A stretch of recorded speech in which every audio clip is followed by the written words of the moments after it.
Hey, Warpugs. Today we're going to be checking out Bobble the Clown. It's SCP-993. It's one of the ones I've been asking for. I've been asking for a lot of the sub 1000s ones just to get them, just to check out some of the earliest SCPs. And once again, you guys didn't fail me. Bobble the Clown is SCP-993. I have been absolutely, obsessed with SCP since you guys got me going down this road, and things aren't changing anytime soon. But let's get into it. Bobble the Clown. It's a safe transmission SCP. So, yeah, I don't like clowns. Let's go. Oh, and by the way, before anybody asks, the noise, like the noise cancellation of these headphones, is absolutely awesome compared to my old headset. And oh yeah, I'm loving the sound. Here we go. Bobble the Clown.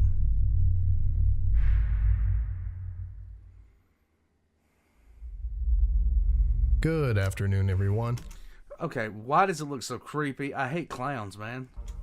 My name is Dr. Miller, and the SCP we're going to be looking at today is SCP-993.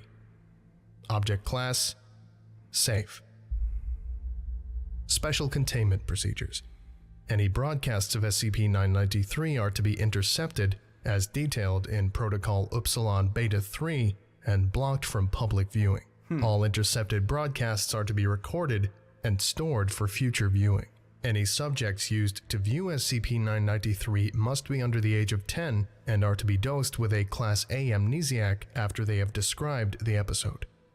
Viewing of SCP-993 must be authorized by 3 Level 4 personnel. Okay. Description: SCP-993 is a children's television program entitled Bobble the Clown, which first began airing in SCP-993 seems to have been made in the style of an educational cartoon, with the primary plot of most episodes being the titular character, Bobble the Clown, learning a new skill or activity. The program appears to have no supporting cast, and the setting of the program often changes between episodes. SCP-993's anomalous properties become obvious when the program is viewed. Anyone watching aged 10 years or older will immediately fall unconscious when the program begins and will remain incapacitated until the end of the program, later reporting a stabbing headache immediately before blacking out.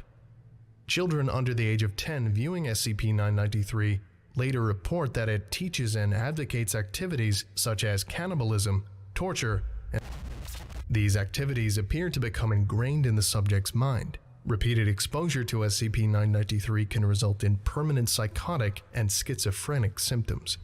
Why am I not surprised in the absolute slightest? Why? I am literally the lack of surprise at this point. Episodes of SCP-993 are regularly broadcast from a currently unknown source, but since 2000, all broadcasts have been successfully intercepted using Protocol Upsilon Beta 3 and blocked from public viewing. Episode Log. Episode Title: Bobble's Kitchen Surprise. Setting of episode is a stereotypical small American town. In the episode, Bobble the Clown appears to kidnap one of the town's citizens and takes him to his home. Once there, Bobble the Clown informs the viewer on how to prepare human flesh for consumption, then proceeds to skin, gut, and cook the citizen. Episode title: Bobble in the Big City. Setting of the episode is a large American city, possibly New York. In the episode, Bobble the Clown instructs viewers on methods of lighting fires undetected, using resources such as mosquito coils. At the end of the episode, Bobble the Clown sets fire to a large building and leaves. The picture stays on the burning building for a further 3 minutes before the episode ends. Screams are audible during this time. Episode title: Bobble's Sneaky Saturday. Setting of the episode appears to be in London, as the Elizabeth Tower housing Big Ben is visible. In the episode, Bobble the Clown silently stalks a woman for most of the episode. When she arrives at her home, Bobble the Clown attacks and kills her with a large butcher's knife. At the end of the episode, Bobble the Clown details methods of remaining unseen in crowded places. Episode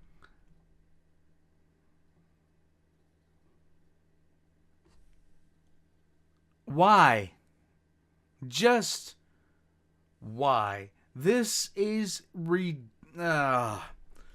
yeah, good old-fashioned children's entertainment. Episode title, Bobble Gets the Truth. Setting of the episode appears to be a prisoner of war camp. In the episode, Bobble the Clown tortures a captured soldier, repeatedly asking him nonsensical questions. The soldier eventually appears to die of his wounds. Bobble the Clown then details to the viewer how to inflict painful but non-lethal injuries. Episode title, Bobble Hates You. Lovely. Setting of the episode appears to be a blank room. Bobble the Clown sits on a chair in the room, staring angrily at the viewer for the full 30 minutes of the episode. Episode title, You. Setting of the episode appears to be Site's video archive, where nice. recordings of SCP-993 are stored. In the episode, Bobble the Clown angrily details methods of breaching containment for several SCPs. Bobble then details methods to murder researchers involved in its containment, showing detailed knowledge of their daily routines and habits. Notably, what appears to be an animated version of Dr. walks past Bobble halfway through the episode. A clock on the wall shows the time as p.m. Dr. confirms that he was walking past SCP-993's archive at the time. The following is an audio recording of a Bobble the Clown episode entitled Bobble's Back. I hate clowns. I utterly hate clowns. Playing log now. Hello there. No, don't get up. Put the gun down, though. It won't do anything. I'm not real. How could you shoot me? There we go. See? Isn't that much nicer? Oh, shut up. All friends. Face the window, please. Oh, and smile. There. That's good. You look surprised, Doctor. You've been on a binge of me, haven't you? I like your style.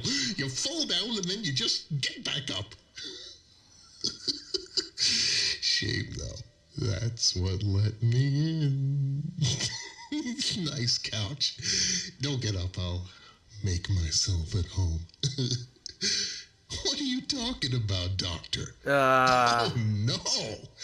I've not come here as some sort of vengeful retribution. I really don't mind you people watching me. Although, I do wish you'd share them. You're very selfish, taking me away from the children like that, you know? I did lose my temper for a bit back there, didn't I? Don't worry, I've come to terms with my new audience. You do let me at children quite often. Some people will call you monsters. Not me. I don't judge. I'm fair. Yeah, I bet. What are you writing? I'm very sorry, Doctor, but this isn't an interview. I put it in the trash. There we go. Everything goes in the trash eventually. You trash your precious interview, the children trash their little minds, and even I had to trash some of my other gimmicks. Oh yes, I've been making little savages for quite a while now, Doctor. Put down the gun. I'm gonna say it again. I hate clowns. And once again, I don't know who, if this is him doing this voice acting, spot on. It's amazing. I think it started off small. The idea of fire some stupid cavemen got in their skulls. Children didn't really have time for me back then, so I moved on. The skinwalker stick, though, that was a good idea. Children whispered about me in the dark. Adults even painted me. I hardly had to do anything at all.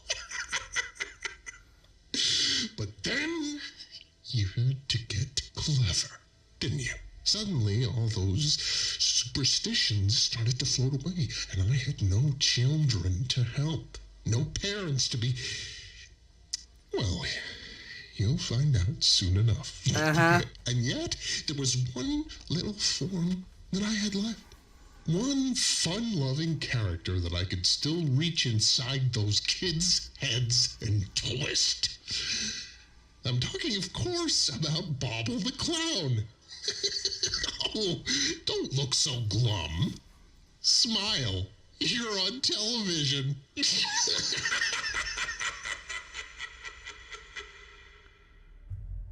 End log. As of 2000, it appears SCP-993 has ceased broadcasting. As of 20, SCP-993 has resumed its normal broadcasting. Reclassification to Euclid is being considered. Episode title: Bobble's back. Setting of episode appears to be in Dr. office. Bobble appears to be in the room, and Dr. registers shock, then faces the viewer and smiles. Bobble and Dr.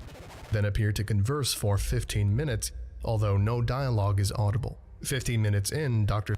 raises a pistol and fires upon Bobble to no effect. Bobble then systematically dismembers and removes facial extremities from Dr.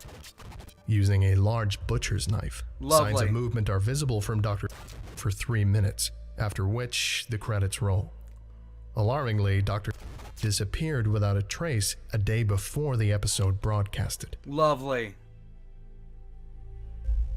Oh. I would like to give a special thank you. Oh my god. Alright, Warpugs. So, frankly, I don't like clowns. I never have liked clowns. I was one of the generation that grew up with Stephen King's It, and not the It done by what's his name. I'm talking about the It done by Tim Curry. And no. All we needed was Tim Curry's face to get us to be worried about clowns. But this just seems like, again, this is yet another SCP that is presented completely unique from any other SCP I've ever heard of, that has a unique way of going about doing things. It was creepy. I had a feeling it was going to be creepy, and of course it was creepy because clowns. But it's like the Patchwork Bear and 999, and, the IKEA. Every single one of them has a different and unique perspective on how to do actual horror. And this is another one of those where it's a corrupting influence. It's an absolutely corrupting influence that eventually takes over. But until it does, doesn't mean you can't have fun. Guys, the Volgun, I honestly am continuously surprised by things I see. I do know, guys, that SCP Illustrated, one of my top 3 people for SCP lore, is moving on from SCP. And not only do I wish him the best, I'm also going to be following him closely for this. I want to see where he goes, the ideas that he comes up with. I cannot wait to see it. As far as myself, guys, all the Volgun's links are going to be in the description down below, and I'm back. I took a couple of days off just to sit there and get myself situated, and all of my links are going to be in the description down below, including links to my Patreon, my PayPal, every single thing like that, and as long as I'm back, so is my inability to speak the English language, and merchandise by Valk. In any case, I'll catch you guys next time. And I'll see you. Yeah, no, clowns.